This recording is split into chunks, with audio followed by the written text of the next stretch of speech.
വീട്ടിൽ കുടിവെള്ളത്തിൻ്റെ പദ്ധതി റെഡിയാക്കി തരാം. അപ്പോൾ നിങ്ങൾ ചിന്തിക്കണം, നിങ്ങളെ വിലപ്പെട്ട വോട്ട് അവർക്ക് കൊടുക്കാനുള്ളതാണോ എന്ന് മുൻകൂട്ടി ചിന്തിക്കുക. നമ്മളെ നാടിന് ഒരു പുരോഗമനം ഇല്ലാതെ എന്ത് കാര്യത്തിനൊക്കെ വോട്ട് കൊടുക്കുന്നത്?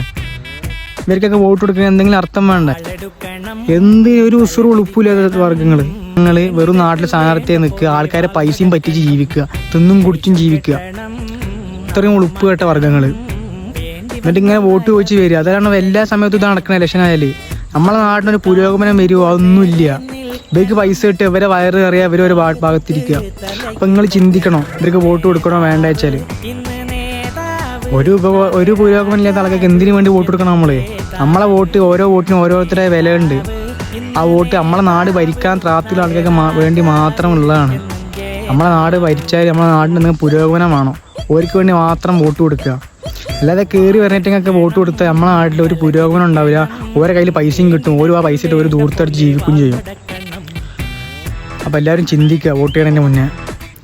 നമ്മളെ കണ്ടാൽ പിന്നെ കൈയും കൂടി തരൂല. ആദ്യം വരും കൈയൊക്കെ തരും, പിന്നെ നമ്മളെ കണ്ടാൽ കൈ ഒന്ന് മുഖത്തൊക്കെ ചിരിക്കൽ പോലും ഉണ്ടാവില്ല.